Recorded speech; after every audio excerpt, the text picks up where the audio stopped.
Astaghfirullah. Bismillahirrahmanirrahim. Assalamualaikum warahmatullahi wabarakatuh. Alhamdulillah. Alhamdulillahi rabbil alamin. Ar-Rahmanir Rahim. Maliki yaumiddin. Wassalatu wassalamu ala asrafil anbiya'i wal mursalin Nabiina Muhammadin sallallahu alaihi ala ahsani taslim.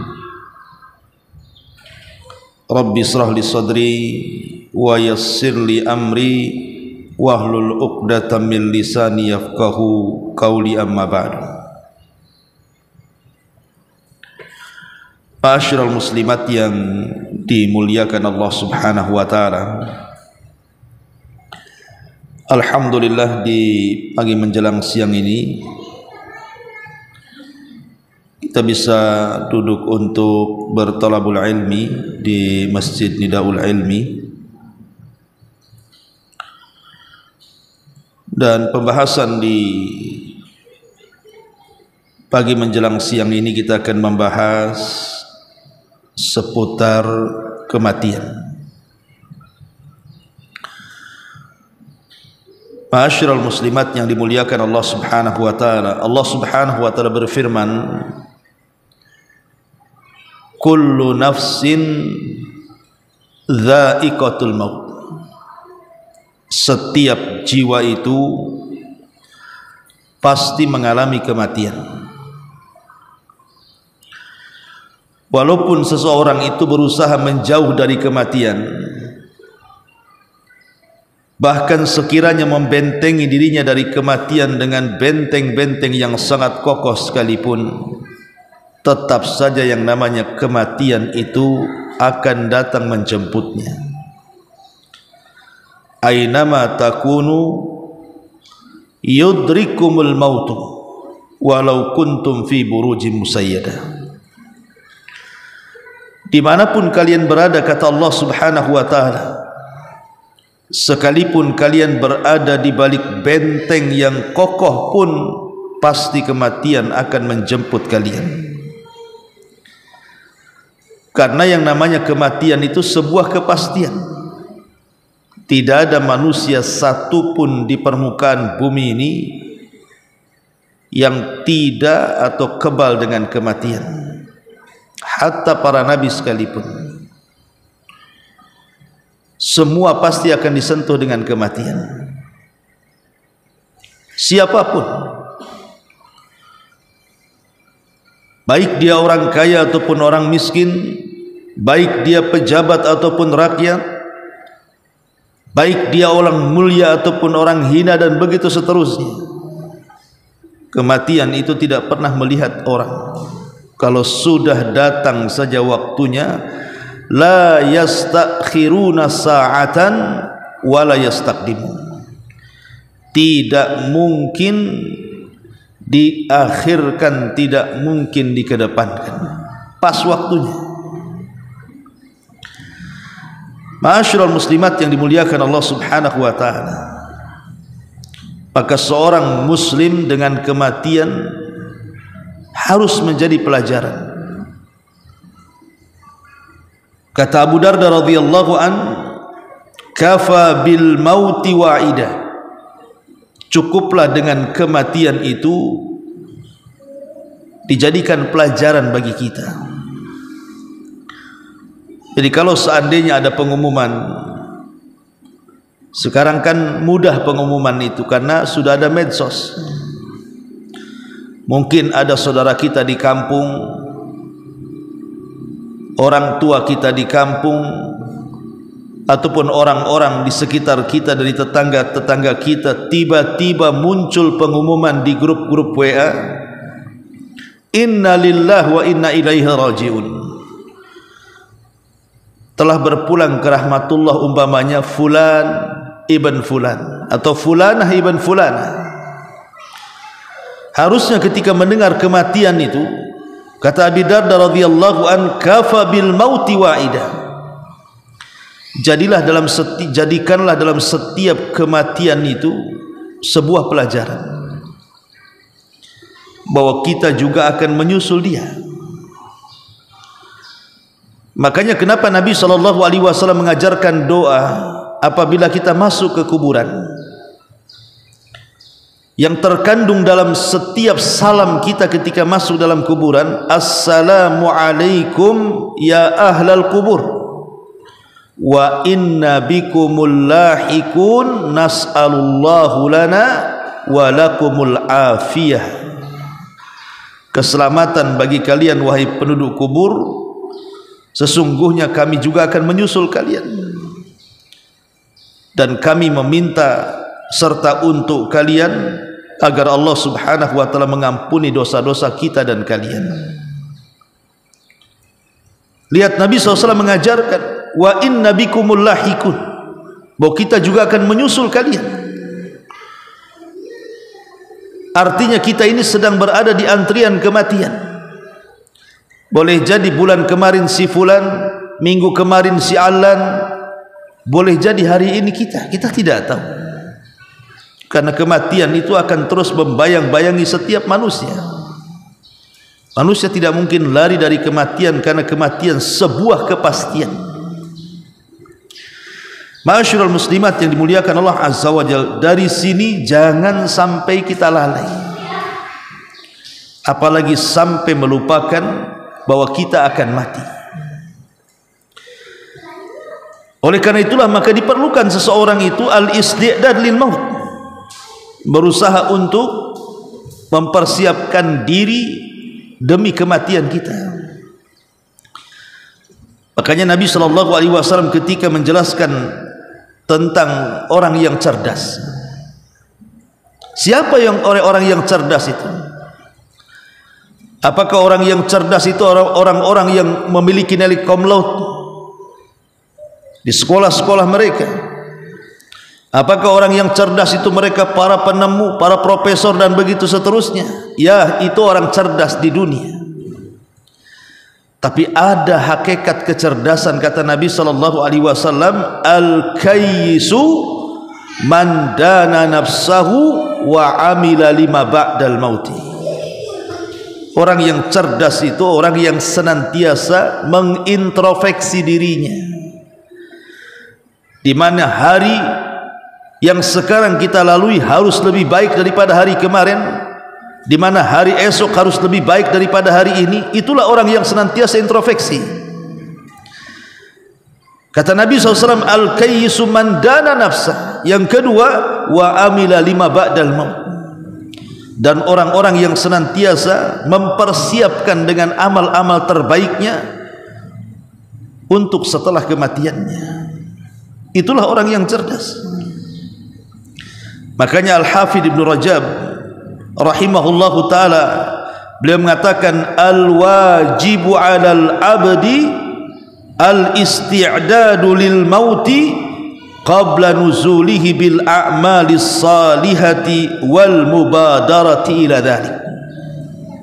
Maka kewajiban seorang hamba, kata beliau, adalah mempersiapkan diri untuk kematian sebelum datangnya, dengan cara memperbanyak amal saleh dan segera melakukan amal saleh.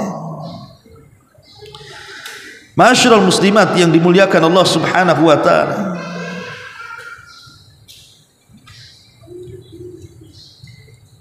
Abu Darda radhiyallahu anhu satu hari melihat seseorang yang sudah menjadi jenazah. Jadi ada jenazah lewat di hadapan Abu Darda radhiyallahu anhu. Kemudian dia mengatakan, man hadza, siapa orang ini? Man hadza, siapa orang ini? Faqala Abu Darda mengatakan, hadza anta, ini adalah kamu.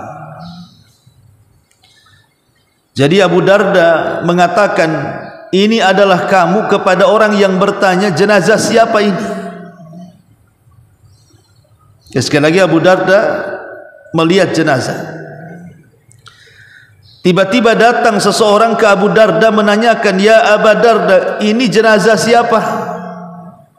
Kata Abu Darda, "Ini kamu," kepada orang yang bertanya. Maka orang ini mengatakan, "Ya Abu Darda, aku masih hidup.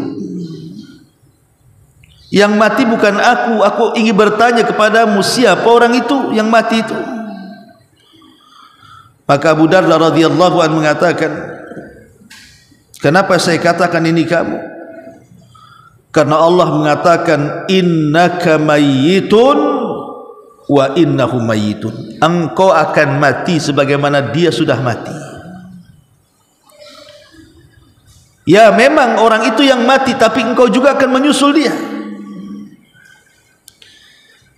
Kemudian dia mengatakan, "Wahai fulan, kalau seseorang diingatkan dengan kematian, fa'udda nafsaka, maka siapkan dirimu." Ma'asyiral muslimat yang dimuliakan Allah Subhanahu wa taala, Wahab Ibn Munabbih rahimahullahu taala, beliau mengatakan, "Yunadi munadin abna'u sittin uddu anfusakum fil mauti."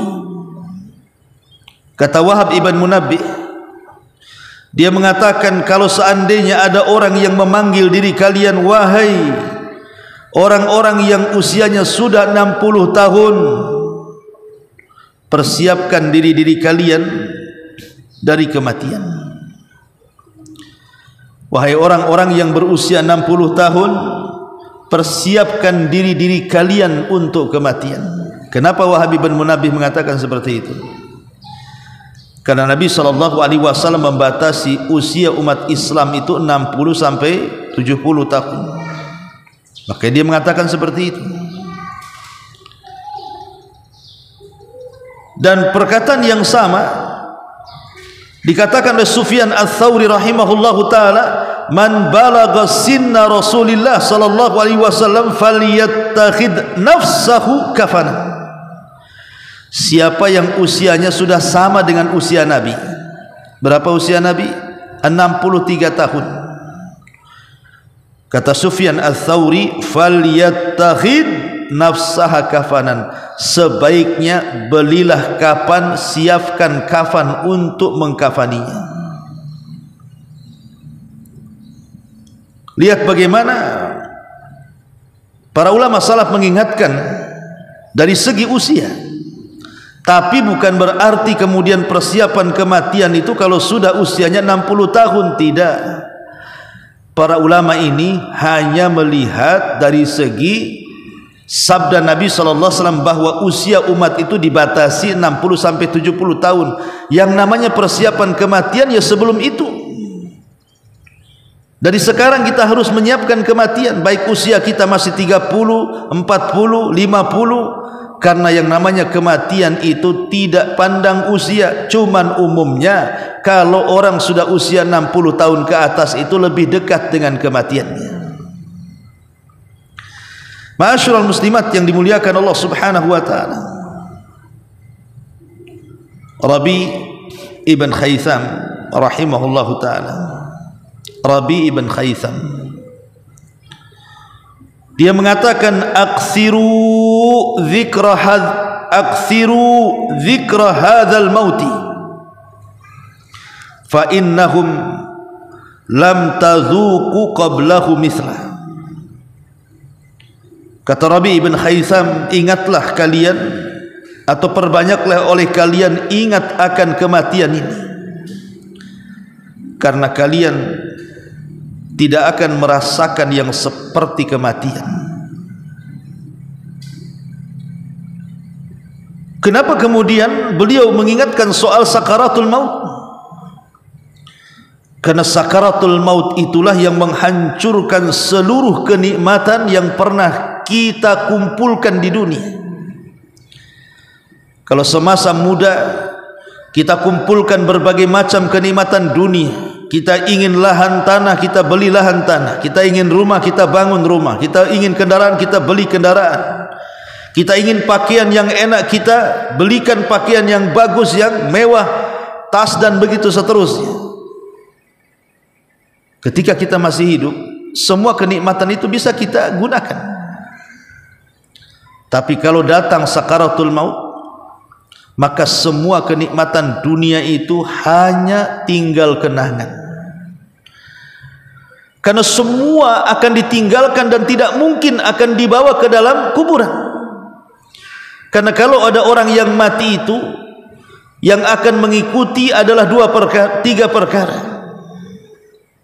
Satu, keluarganya, dua, hartanya, dan tiga, amalannya.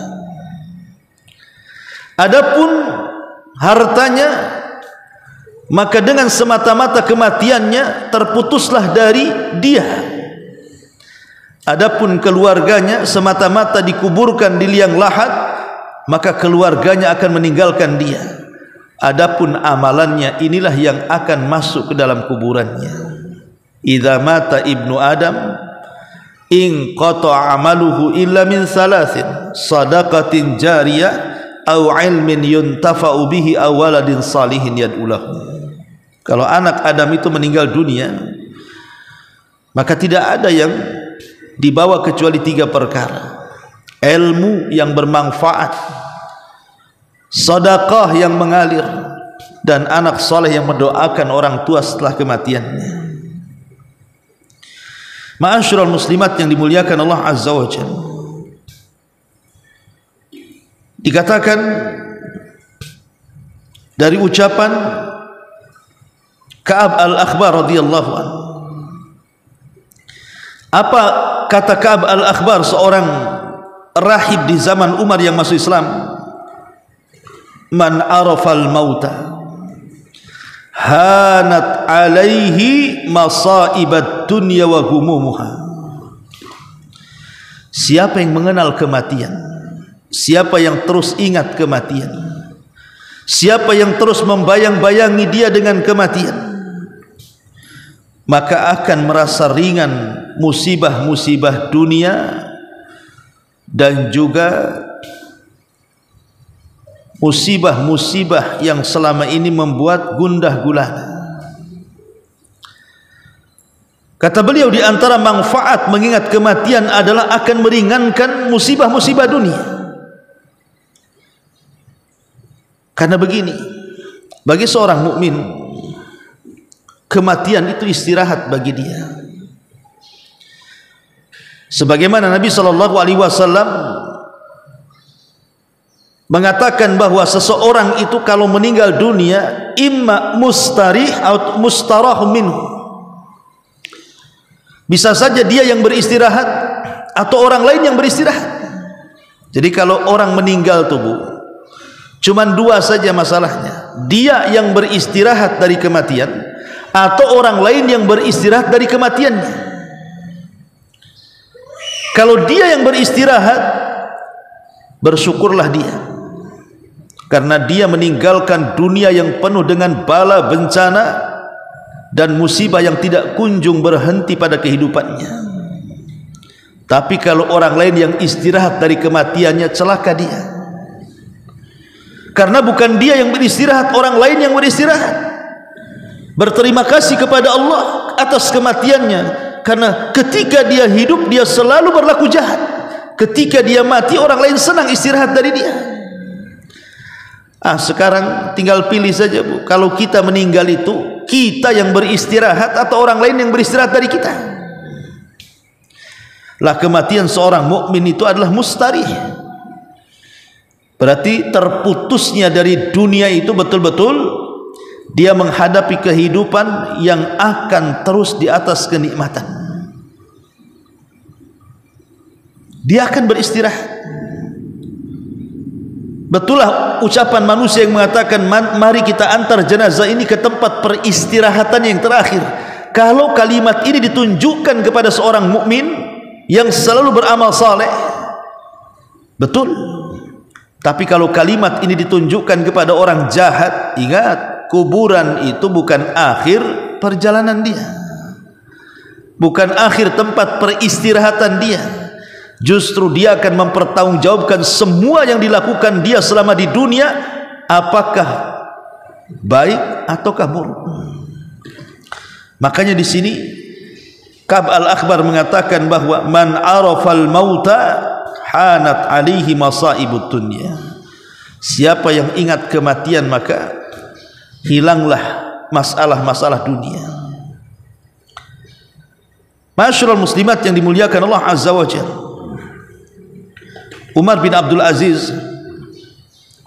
Abdul Aziz rahimahullahu ta'ala mengatakan, man aktsara dzikral mauti ijtara'a minad dunya bil yasir wa in istash'arta dzikral mauti fi lailik aw naharik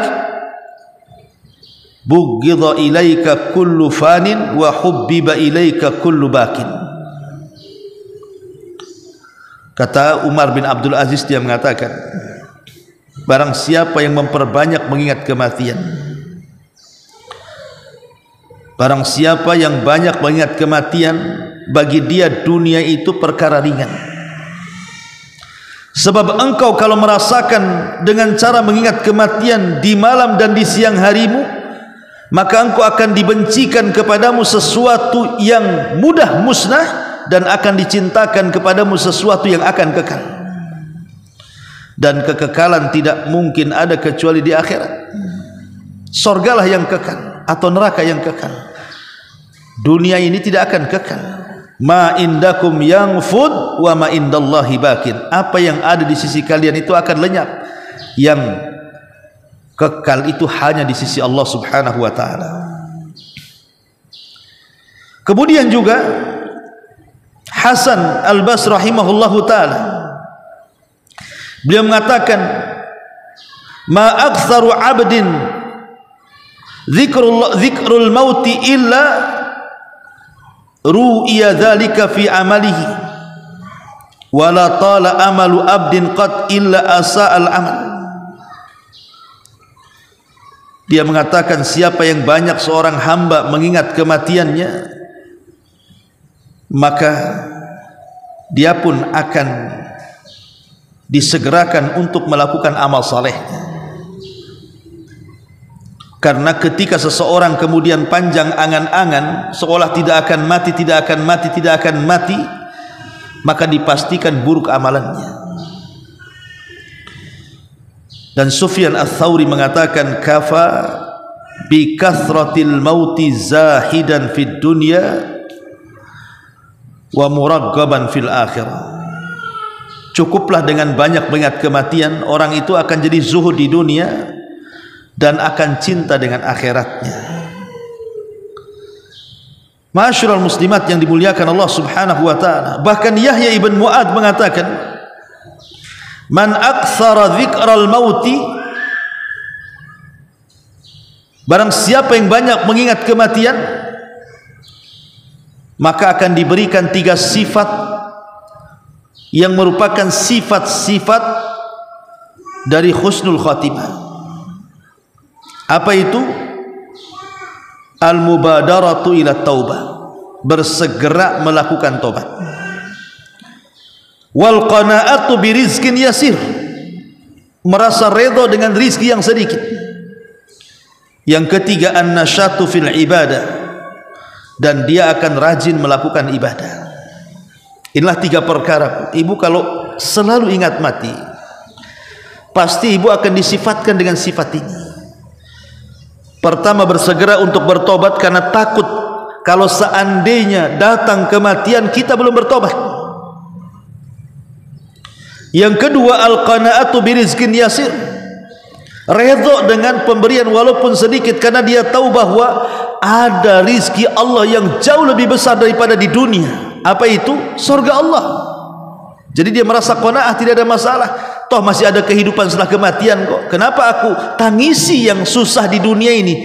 Ada perkara yang lebih besar di akhirat. Tak usah ditangisi perkara kecil. An-nasyatu fil ibadah, dan akhirnya orang ini akan rajin melakukan ibadah. Ma'asyiral muslimat yang dimuliakan Allah Subhanahu wa taala, makanya dikatakan oleh Imam Ghazali rahimahullahu taala, orang yang senantiasa mengingat kematian, maka dia akan mendapatkan thawabun wa fadlun, pahala yang banyak dan keutamaan. Pahala yang banyak dan keutamaan. Adapun orang yang jauh dari mengingat kematian, maka akan ditimpakan kepadanya dosa dan kelalaian. Nauzubillah. Ma'asyiral muslimat yang dimuliakan Allah Subhanahu wa taala, tidak syak lagi bahwa kematian itu, Bu, sesuatu yang sifatnya baghtah. Baghtah itu datangnya tanpa pemberitahuan. Kadang-kadang orang merasa sehat badannya, di medical check up pun tidak adalah badan-badan ini, dalam badan ini ada penyakit-penyakit yang membahayakan, yang mengantarkan kepada kematian umumnya manusia. Tapi karena kematian itu sifatnya baghtah, datangnya tanpa pemberitahuan, tiba-tiba saja malaikat maut datang. Betapa banyak orang sehat tiba-tiba meninggal. Betapa banyak orang-orang sehat tiba-tiba meninggal. Dan banyak orang sakit kok tak mati-mati pula dia. Betapa banyak anak-anak muda yang belum tua dia meninggal, tapi ada orang tua tak mati-mati juga dia. Jadi karena kematian itu tidak ada alamat yang pasti, dan datangnya juga tiba-tiba serta tanpa ada pemberitahuan dari Allah Azza wa Jal, maka sudah selayaknya lah seorang muslim itu mempersiapkan dirinya, karena itu sebuah kepastian. Ma'asyiral muslimat yang dimuliakan Allah Subhanahu wa taala, oleh karena itulah maka ada hal-hal yang ingin saya jelaskan, karena kematian ini juga sesuatu yang memberatkan bagi setiap manusia, karena dalam kematian itu ada sakarat. Ada sakarat itu ada perkara-perkara yang menyakitkan. Orang ketika dicabut nyawanya itu sakit. Bahkan Nabi SAW sendiri yang merasakan perkara itu. Saat detik-detik wafatnya, Nabi SAW mengatakan, ala wa inna lil mauti la sakarat. Ingatlah, dalam kematian itu ada rasa sakit. Nabi SAW mengatakan dalam hadis Ummul Mukminin Aisyah radhiyallahu anha, man ahabba liqa Allah ahabba Allahu liqa'ah, wa man kariha liqa Allah kariha Allahu liqa'ah. Siapa yang cinta berjumpa dengan Allah, Allah cinta berjumpa dengan dia. Siapa yang benci berjumpa dengan Allah, Allah benci berjumpa dengan dia. Jadi ada orang-orang yang Allah cintai saat menghadap kepadanya, dan ada orang-orang yang Allah benci saat berpulang ke hadapannya. Lah tentu kita hanya ingin menjadi orang-orang yang Allah cintai saat kita berjumpa dengan Allah. Dan salah satu perjumpaan kita dengan Allah itu saat sakaratul maut. Saat sakaratul maut itulah kita akan diberjumpakan dengan Allah, karena ruh kita ini akan diangkat ke langit, menembus langit pertama, kedua, ketiga sampai ketujuh, dan dihadapkan dengan Allah. Kemudian Allah katakan kepada para malaikat yang membawa ruhnya, kembalikan ruh ke dalam jasadnya, angkat amalnya, letakkan di Illiyin. Artinya kematian itu juga adalah sesuatu yang akan menjumpakan setiap orang yang mengalaminya dengan Allah Azza wa Jalla. Tapi ada orang-orang yang tidak berjumpa dengan Allah, sebab seluruh langit ditutup pintunya, dia tidak bisa menembus langit. Sampai Allah katakan, letakkan tuh ruhnya ke dalam jasadnya, lemparkan catatannya, letakkan di sijil. Dan mereka lah orang-orang kafir yang Allah katakan, la tufattahu lahum abwabus sama wa la yadkhulunal jannah hatta yalijal jamalu fi samil khiyat. mereka tidak akan dibukakan pintu-pintu langit, dan mereka tidak akan masuk surga sampai ada cerita unta masuk ke liang jarum. Ma'asyiral muslimat yang dimuliakan Allah Subhanahu wa taala, maka kita berharap kita adalah orang-orang yang saat meninggal dunia Allah cintai, karena kita cinta berjumpa dengan Allah. Dan Nabi SAW mengatakan, man aradallahu al-abda khairan ajjalallahu uqubatah. Barang siapa yang Allah kehendaki bagi seorang hamba itu kebaikan, maka Allah akan segerakan azabnya di dunia. Jadi kalau Allah berkehendak kita ini orang baik, Bu, maka pasti Allah akan segerakan azab kita ini di dunia sebelum akhirat. Dan akhirat mungkin tidak akan diazab lagi, karena semua azabnya sudah Allah berikan di dunia.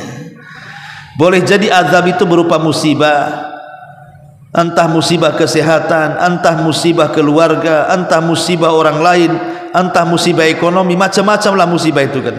Tapi dia bisa melewatinya ya.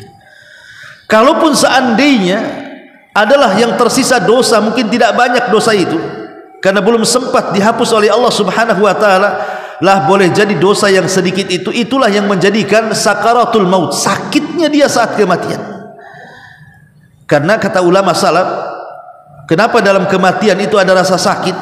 Kalau dia seorang mukmin, boleh jadi itu sisa-sisa dosanya, supaya Allah Subhanahu wa taala menghapuskan dosanya di dunia dan tidak membawa dosa ke akhirat. Tapi kalau rasa sakit dirasakan orang kafir, munafik, orang zalim, orang mujrim, orang jahat, berarti itu awal dari azab yang Allah timpakan di dunia untuk lebih diazab lagi kelak setelah kematian.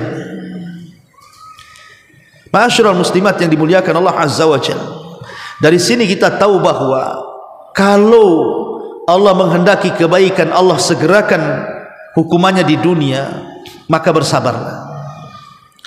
Kalau Allah Subhanahu wa taala menimpakan banyak musibah kepada kita, bersabar, karena sabar itu salah satu jalan meringankan kematian kita, meringankan saat sakaratul maut kita. Karena sabar ini pahalanya besar. Innama yuwaffas sabiruna ajrahum bighairi hisab. Pahala orang yang sabar tanpa hisab. Jadi kalau kita ditimpa musibah, sabar. Yang kedua, mintalah pahala dari musibah yang Allah timpakan kepada kita. Allahumma ajurni fi musibati, ya Allah berikan pahala akan musibah yang menimpa diriku. Ini yang pertama, sabar dari musibah-musibah dan bala yang Allah ujikan kepada kita. Ini yang bisa meringankan detik-detik sakaratul maut kita. Kemudian yang kedua, perbanyak istighfar. Perbanyak istighfar. Karena boleh jadi setelah kita sabar,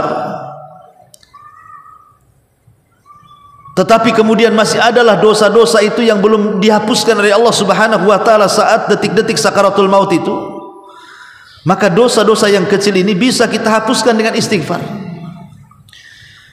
Dan tentu sering saya ulang-ulang bahwa seafdal-afdalnya istighfar adalah sayyidu istighfar, penghulunya istighfar. Allahumma anta rabbi la ilaha illa anta khalaqtani wa ana abduka wa ana ala ahdika wa wa'dika mastata' a'udzu bika min syarri ma sana' abu'u laka bi ni'matika 'alai wa abu'u bi dzambi faghfirli fa innahu la yaghfiru dzunuba illa anta. Inilah sayyidul istighfar. Siapa yang dibaca di malam hari, kata Rasul, kalau Allah takdirkan dia meninggal masuk surga. Siapa yang dibaca di pagi hari, kalau dia meninggal sebelum sore hari dia masuk surga. Itulah sayyidul istighfar. Karena Allah Subhanahu wa taala dalam hadis qudsi mengatakan, ya ibna adam law dhunubuka anana as-sama thumma astaghfartani ghafartu laka ala ma kana minka wala ubali. Wahai anak Adam, kalaulah dosamu seberapapun besarnya, walaupun melambung sampai ke langit sekalipun, walaupun seberat bumi sekalipun, kalau engkau datang kepadaku istighfar, meminta ampun dan tidak menyekutukan Allah, ku ampuni dosa-dosamu semuanya. Maka ini cara yang kedua. perbanyak istighfar supaya meringankan kematian kita. Ya. Pertama, sabar untuk menghilangkan kesalahan dan keburukan kita, karena kalau kita sabar dari musibah itu, Allah akan gugurkan kesalahan kita. Lah, untuk menggugurkan kesalahan-kesalahan sedikit saat-saat sakaratul maut itu, maka perbanyak istighfar. Karena dosa sebanyak apapun kalau digempur dengan istighfar itu akan hilang. Dan tentu mentauhidkan Allah, tidak menyekutukan Allah Subhanahu wa taala. Kemudian yang ketiga, hindari hak-hak orang lain. Kalau bisa kita kembalikan hak-hak orang lain, terutama masalah utang piutang. Karena kita tahu bahwa orang yang ketika kematiannya dijamin tidak akan merasakan sakit adalah para syuhada. Para syuhada itu ketika meninggal tidak akan merasakan sakitnya, kecuali dia punya hutang. Kecuali dia punya hutang. Kalau dia punya hutang, kata Nabi SAW, yughfar, diampuni, asyahid kulla dzambin, setiap orang yang mati syahid setiap dosanya diampuni, illa dain, kata Rasul, kecuali kalau dia punya hutang. Maka sebelum datang kematian itu, alunasi hutang. Hak-hak yang berkenaan dengan orang lain, minta kehalalannya. Dengan cara apa? Kembalikan haknya. Jadi inilah 3 perkara, kata para ulama, yang bisa meringankan detik-detik sakaratul maut setiap hamba. Bersabar dari musibah, kemudian perbanyak tobat dengan memperbanyak istighfar, kembalikan hak-hak manusia. Ma'asyiral muslimat yang dimuliakan Allah Azza wa Jalla, saya ingin menjelaskan sedikit tentang kisah-kisah para ulama salaf, bagaimana mereka saat detik-detik wafatnya. Berkata Yahya ibn Adam rahimahullahu ta'ala, berkata Yahya ibn Adam rahimahullahu ta'ala, ketika datang kematian kepadanya, masuklah Sufyan Ats-Tsauri rahimahullahu ta'ala. Kemudian dia pun seolah-olah mengerung kesakitan karena sakit yang dideritanya. Maka Sufyan Ats-Tsauri mengatakan, kenapa engkau seperti seolah-olah kesakitan? Maka dia mengatakan, fa wallahi lawaditu anni mutu sa'ah, demi Allah, kalau aku memang berkehendak, aku ingin kematianku ini tidak terlalu lama, sekejap saja. Begitu para ulama salaf tahu. Sebab kita lihat ada orang-orang yang diuji itu tidak mati-mati, Bu, tapi dikomakan. Kan ada orang yang dikomakan itu bertahun-tahun kan, Bu, berbulan-bulan dia koma, nggak mati-mati juga. Ya sehat tidak, mati juga tidak, antara hidup dan mati orang koma. Makanya kemudian Yahya ibn Adam mengatakan, lawaditu anni mutu sa'ah, kalau bisalah kematianku ya Rabb, segerakan, jangan dilambatkan ataupun dilama-lamain.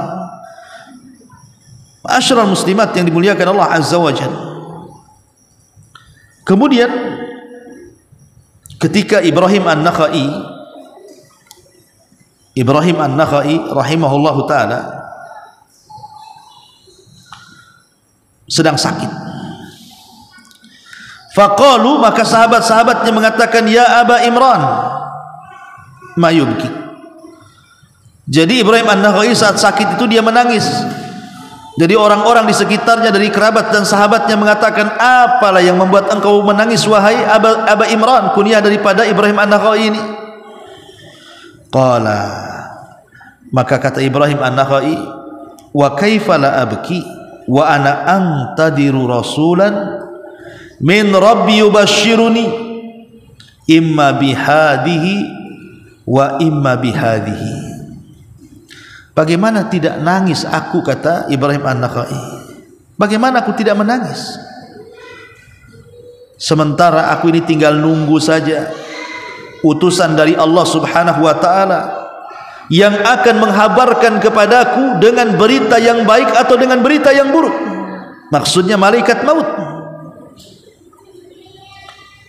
Itulah ketakutan para ulama, padahal mereka ulama lah. Ibrahim An-Nakha'i itu ulama dunia, Bu.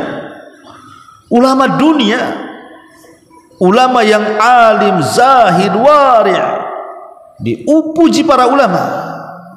Tapi saat kematiannya dia mengatakan, bagaimana aku tidak menangis sementara aku sedang menunggu utusan Allah yang membawa berita kepadaku dengan berita kebaikan atau berita keburukan. Harusnya kita yang takut seperti itu, bukan mereka. Ma'asyiral muslimat yang dimuliakan Allah Azza wa Jalla. Bahkan Yunus ibn Ubaid rahimahullahu ta'ala, dia pun menangis. Kemudian dikatakan kepada Yunus ibn Ubaid, wa ma yubkika ya Aba Abdillah, apa yang membuat anda menangis wahai Aba Abdillah? Ini kunyah daripada Yunus ibn Ubaid. Kemudian dia mengatakan, qadamayya lam tughbara fi sabilillah, aku menyesal kenapa kedua kakiku tidak digunakan untuk jihad di jalan Allah dan tersentuh debu-debu para mujahidin, katanya. Subhanallah, ya. Ma'asyiral muslimat yang dimuliakan Allah Subhanahu wa ta'ala. Umar bin Abdul Aziz saat kematiannya atau detik-detik wafatnya, qala, dia mengatakan, ajlisuni, aku ingin duduk. Karena dia berbaring, dia mengatakan, aku ingin duduk, tolong dudukkan aku. Fajlasu, maka orang-orang pun berusaha mendudukkan Umar bin Abdul Aziz. Faqala, maka dia mengatakan, ilahi alladhi amartani faqasartu wa nahaitani fa'asaitu walakin aqulu la ilaha illallah. Thumma rafa'a ra'sah fa'abbada an-nadhara wa qala inni la ara hadaratan ma hiya bi insin wala jin thumma qubida min sa'atihi. Umar bin Abdul Aziz ketika sudah didudukkan dari baringnya, kemudian ditahan oleh orang-orang yang membantu mendudukkannya. Tiba-tiba Umar bin Abdul Aziz mengatakan, ilahi Tuhanku, sayalah orang yang kau perintah tetapi aku remehkan perintahmu.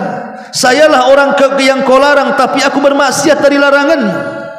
Akan tetapi ya Rabb, aku hanya bisa mengucapkan kalimat la ilaha illallah. Kemudian dia pun memandang dengan pandangan yang kosong. Kemudian dia mengatakan, sungguh telah datang di hadapanku makhluk yang bukan jin ataupun manusia, dialah malakul maut. Maka sesaat setelah itu Allah cabut nyawa Umar bin Abdul Aziz. Lihat bagaimana penyesalan seorang Umar bin Abdul Aziz, pemimpin yang dikatakan Imam Mahdi oleh sebagian ulama karena keadilannya, karena kealimannya, karena kezahidannya. Tapi lihat dia mengatakan, ana alladhi amartani faqasartu wa nahaitani fa'asaitu. Saya orang yang kau perintahkan ya Rabb, tapi aku meremehkan perintahmu. Saya orang yang engkau larang ya Rabb, tapi aku yang melanggar larangan. Sampai dia ketakutan dari perkara-perkara itu. Tapi dia berusaha mentauhidkan Allah di akhir hayatnya, dan dia pun mengucapkan la ilaha illallah. Nabi SAW mengatakan, man kana akhiru kalamihi la ilaha illallah dakhalal jannah. Siapa yang akhir ucapannya kalimat la ilaha illallah, dipastikan dia masuk surga. Ma'asyiral muslimat yang dimuliakan Allah Subhanahu wa ta'ala, dikisahkan dari Hasan ibn Abil Hasan al-Basri, ketika Mu'adz meninggal dunia, Mu'adz ibn Jabal radhiyallahu anhu meninggal dunia. Ini yang menceritakan Hasan al-Basri. Jadi saat Mu'adz bin Jabal ini sedang sakaratul maut, dia menangis. Kemudian dikatakan, atabki wa anta sahibu Rasulillah. Hei Mu'adz, kenapa engkau menangis? Engkau kan sahabat Nabi yang penuh dengan keutamaan, yang penuh dengan keistimewaan. Engkau sahabat Nabi, apalagi yang kau tangisi dari kematianmu? Maka dia mengatakan di hadapan orang yang berkata seperti itu, ma abki jazaan minal mauti an hallabi walad dunya taraktuha ba'di. Aku tidak menangis dengan adanya kematian yang akan segera menghampiriku, tidak pula dengan dunia yang kutinggalkan setelahku. Walakin, akan tetapi dia mengatakan, innama huma al-qabadatani qabdatun fin nar wa qabdatun fil jannah fala adri fi ayyi qabdataini ana. Yang aku tangisi adalah manusia itu kan ada dua kelompok, yang satu kelompok penduduk neraka, yang satu kelompok penduduk surga. Kalau seandainya malaikat maut datang mencabut nyawaku, aku tidak tahu dari mana dua kelompok ini. Apakah aku termasuk kelompok ahli surga atau aku termasuk kelompok ahli nar? Aku tidak tahu. Lihat bagaimana ketakutan seorang Mu'adz bin Jabal. Harusnya ketakutan ini ada pada kita, bukan pada Mu'adz bin Jabal karena dia sahabat Nabi. Tapi terkadang kita tenang-tenang saja menghadapi kematian, seolah-olah kita yakin kita menjadi penduduk surga. Na'udzubillah summa na'udzubillah. Ya. Ma'asyiral muslimat yang dimuliakan Allah Subhanahu wa taala. Bahkan dikatakan oleh Abdul Wahid ibn Zaid rahimahullahu taala, dia mengatakan, dakhalna ala Atha as-Sulami. Aku masuk ke rumah Atha, dan Atha itu ketika itu sedang sakaratul maut. Aku mendengar nafasnya. Ketika dia menghela nafasnya dan Abdul Wahid mendengar helaan nafasnya, maka dia mengatakan, malaka ya fulan, kenapa engkau wahai Atha, kenapa engkau menghela nafas sedalam itu? Kemudian dia mengatakan, wadidtu wallah anna nafsi bakiyat baina lihatai wa hanjaratai tataraddad ila yaumil qiyamah makhafatan an takhruj ila nar. Aku hanya berkeinginan nafasku tidak keluar dan tetap ada pada tubuhku sampai kiamat dibangkitkan, karena aku takut kalau seandainya nafasku kemudian keluar dari badanku, jangan-jangan aku melesat ke neraka, katanya. Naudzubillah. Lihat bagaimana ketakutannya para ulama salaf saat detik-detik kematiannya. Tetapi yakinlah bahwa seorang mukmin yang terus beriman dan beramal saleh, kemudian istiqamah dengan amalan, senantiasa berdoa kepada Allah agar kita diwafatkan husnul khatimah, kemudian kita senantiasa sabar, memperbanyak tobat dan istighfar, kemudian mengembalikan hak-hak manusia, jangan suka melakukan kezaliman. Insyaallah dengan tauhid yang ada pada diri kita ini, maka dengan itulah kita akan diarahkan kepada jalan Allah Subhanahu wa taala berupa husnul khatimah. Wallahu a'lam bishawab. Ini materi yang bisa sampaikan. Sebelum saya tutup, kita buka tanya jawab, silakan.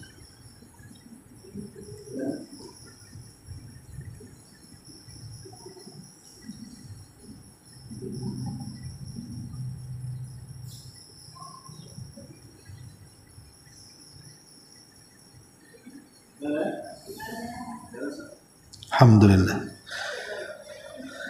Subhanakallah bihamdika asyhadu an la ilaha illa anta astaghfiruka wa atubu ilaik. Allahu ta'ala alam. Assalamualaikum warahmatullahi wabarakatuh.